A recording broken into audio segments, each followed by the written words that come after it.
JN world Patna में आपका स्वागत है। तो चलिए शुरू करते हैं। मैं वाल्मीकि उपाध्याय आप लोगों के सामने एक सीरीज लेकर आया हूँ, क्लास 9 और क्लास 10 का सीरीज, जिसमें मैं आप लोगों को मैथ्स और साइंस के सारे टॉपिक को क्लियर करूंगा। अभी जो मैं टॉपिक आपको पढ़ाने वाला हूँ वो क्लास 9 का मैथ का टॉपिक है और जिसका नाम है लाइन्स एंड एंगल्स। तो हम लोग अभी क्या बात करेंगे? लाइन्स और एंगल्स के बारे में बात करेंगे। तो चलिए शुरू करते हैं ये लाइन्स और एंगल्स के बारे में। ये जो हमने लिखा है टॉपिक्स टू बी कवर्ड, अभी यही इन्हीं सब चीजों के बारे में हम लोग बात करेंगे। और वीडियो बहुत बड़ा ना रहे, इसके लिए हम बहुत अच्छे से ख्याल रखेंगे। वीडियो छोटा छोटा हो और आज आप लोग अच्छे से समझ जाए, इसका भी हम लोग ख्याल रखेंगे। तो सबसे पहले हम जानेंगे ये लाइन क्या होते हैं। अगर हम लाइन की बात करेंगे तो लाइन जो है बहुत सारे इनफाइनाइट पॉइंट से मिलके बना है। इनफाइनाइट पॉइंट मतलब, और वो भी स्ट्रेट लाइन में। अगर स्ट्रेट लाइन में अगर बहुत सारे पॉइंट अगर आपस में मिलके आगे बढ़ते हैं, इधर से भी और इधर से भी, तो उसको हम बोलते हैं लाइन। इसको हम क्या बोलेंगे? उसको हम बोलेंगे लाइन। अगला आता है लाइन सिगमेंट। अगला जो है वो है लाइन सिगमेंट। लाइन सिगमेंट क्या होता है? देखिए, लाइन सिगमेंट लाइन का ही पार्ट होता है, लेकिन ये फिक्स होता है। एक मान लीजिए यहाँ से यहाँ तक आया, इसका मतलब ये यहाँ से शुरू हुआ था और यहाँ से यहाँ पे खत्म हो गया। मान लीजिए इसका नाम रखते हैं ए, इसका नाम रखते हैं बी। तो ये ए से आया था और बी पे जाके खत्म हो गया, तो ये हुआ लाइन सेगमेंट। अगला आता है रे।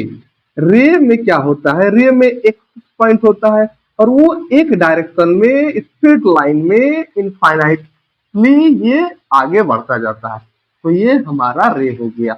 ऊपर में लाइन, फिर लाइन सेगमेंट, फिर रे। अब हम लोग बात करेंगे कोलिनियर पॉइंट के बारे में। अगला क्या है? Collinear point. तो चलिए कोलिनियर पॉइंट के बारे में जानते हैं। कोलिनियर पॉइंट ऐसा पॉइंट, हम जब भी कोलिनियर की बात करते हैं 3 पॉइंट की बात करते हैं। अगर ये मान लीजिए लाइन है, ये लाइन है, अगर ये लाइन पे स्ट्रेट लाइन है, अगर 3 पॉइंट लाई करते हैं और वो स्ट्रेट लाइन हो तो हम उसको क्या बोलेंगे? Collinear point. इस पॉइंट को नाम देते हैं ए, इसको पॉइंट, इस पॉइंट को बी, इस पॉइंट को सी। तो ये तीनों एक ही लाइन पे पाया जा रहा है, इसीलिए इस तीनों पॉइंट्स को हम कोलिनियर बोल सकते हैं। इसका जस्ट उल्टा होता है non collinear. Non collinear point ये क्या होता है? अगर अलग अलग डायरेक्शन में, मान लीजिए यहाँ से एक लाइन गया, यहाँ से एक लाइन गया, फिर इधर से एक लाइन गया। मान लीजिए एक पॉइंट यहाँ पे है, एक पॉइंट यहाँ पे है और एक पॉइंट यहाँ पे। अगर हम इसको ड्रॉप, ये अलग अलग लाइन पे है, तो ये क्या होगा? ये नन कोलिनियर पॉइंट होगा। अब हम लोग बात करेंगे एंगल्स के बारे में। आप लोग छोटे क्लास में भी पढ़ते होंगे एंगल्स के बारे में। एंगल्स को अगर हम बनाते हैं तो ये दो रेज जो है एक पॉइंट से निकलती है, तो उसके बीच में जो स्पेस आता है, जिससे ये वाला, ये एक्चुअली एंगल कहलाता है।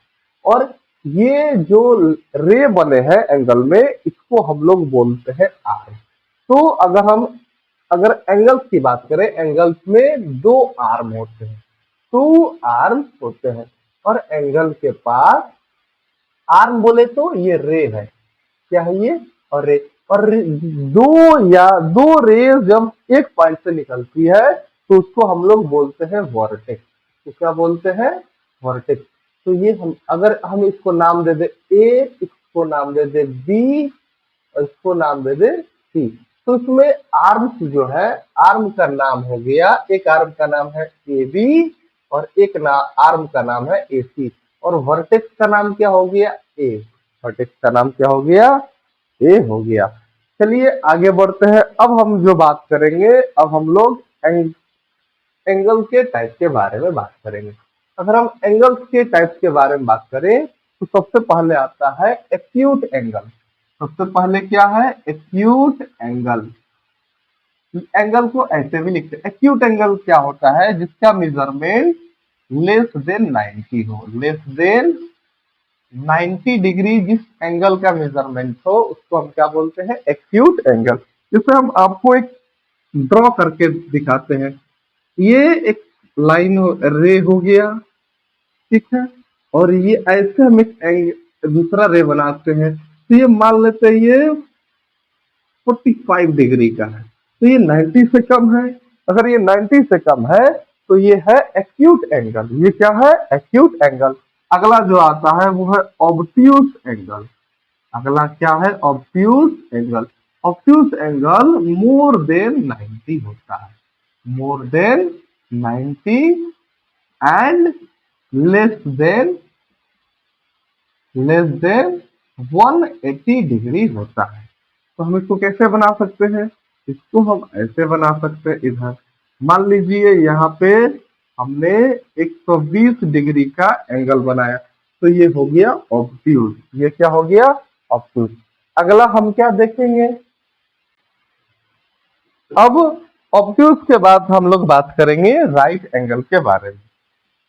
राइट एंगल, राइट एंगल उसको बोलते हैं जिसका मेजरमेंट क्या हो, मेजरमेंट जो है वो 90 डिग्री, एग्जैक्ट कितना हो, 90 डिग्री का, उसको हम क्या बोलेंगे, राइट एंगल। इसको हम कैसे बोलते, इसको ड्रॉ करते हैं, ऐसे ड्रॉ करते हैं।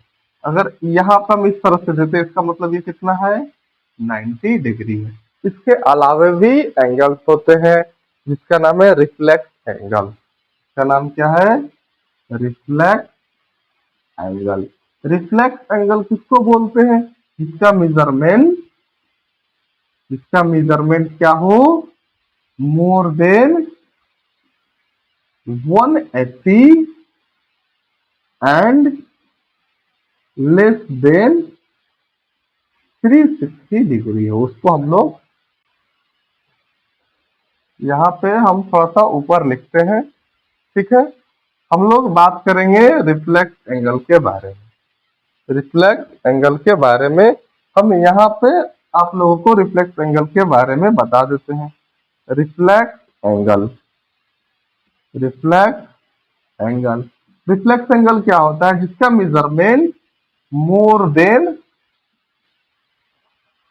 180 degree and less than 360 degree होता है, उसको हम लोग क्या नाम देते हैं, रिफ्लेक्स एंगल नाम देते हैं। अगला आता है कंप्लीट एंगल, सबसे आसान है कंप्लीट एंगल। ये क्या होता है, जिसका मेजरमेंट क्या हो, एग्जैक्ट, जिसका मेजरमेंट एग्जैक्ट 360 डिग्री हो, वैसे एंगल्स को हम लोग कंप्लीट एंगल बोलते हैं। तो उम्मीद करते हैं आप लोगों को ये छोटी छोटी बातें समझ में आई होंगी। आज के लिए इतना ही।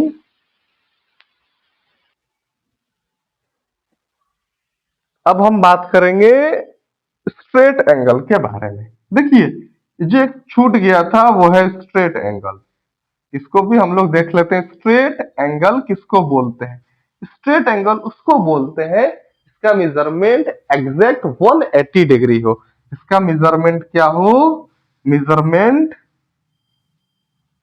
मेजरमेंट जो है वो क्या होगा, 180 डिग्री होगा।